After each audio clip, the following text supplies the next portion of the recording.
असदुद्दीन ओवैसी साहब को best parliamentarian for the year 2022 को दिया गया है। तो ये नेट में भी मौजूद है। देखिए ना, ये बहुत बड़ा एजाज़ है।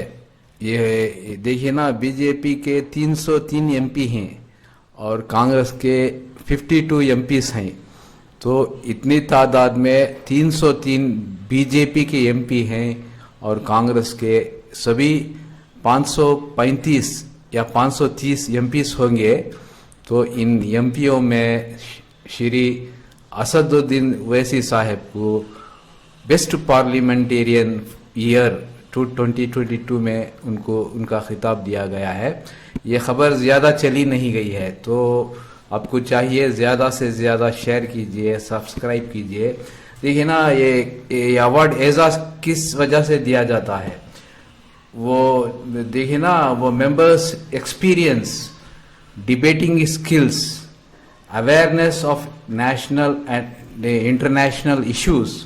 उन्होंने चाइना घुस गया है ना, वो बॉर्डर में डोकलाम, वो डिविजिंग, वो उसके बारे में पार्लियामेंट में बहस की हुई है। तो बहुत से मुद्दों पर उन्होंने पार्लियामेंट में बहस की हुई है।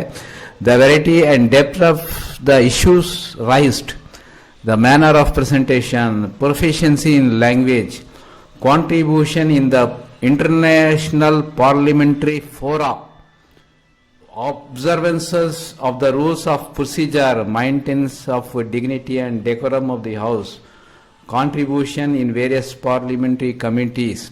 तो इतने एमपी है ना, 530 एमपी में श्री असदुद्दीन ओवैसी को बेस्ट पार्लियामेंटेरियन का खिताब दिया गया है। ये मामूली बात नहीं है। देखिए ना, इतने लोग हैं, इतने पार्लियामेंटेरियन हैं, इनमें इनको चुना गया है ना, ये बहुत बड़ा एजाज़ है।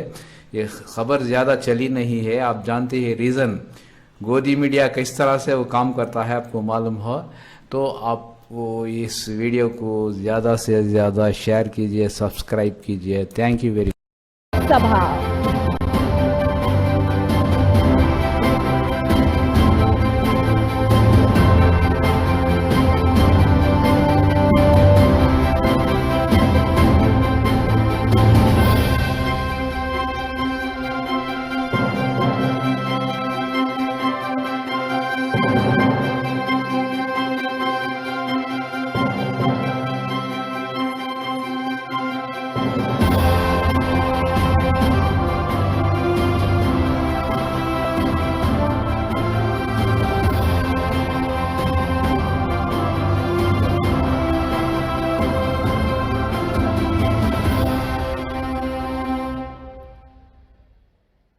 लोकसभा के बाद उच्च सदन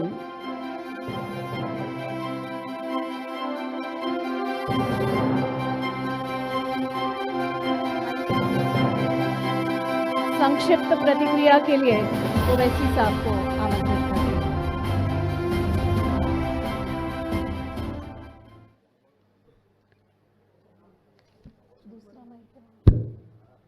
बहुत बहुत शुक्रिया जूरी के चेयरमैन साहब का और तमाम अरकान का, कि जिन्होंने मुझे इस काबिल समझा।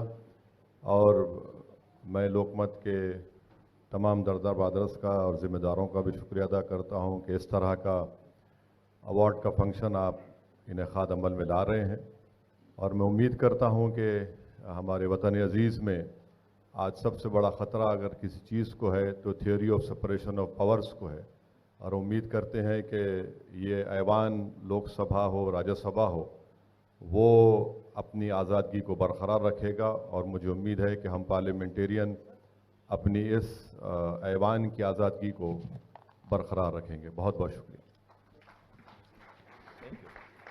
एक बार पुनः आपको बहुत बहुत बधाई ओवैसी साहब।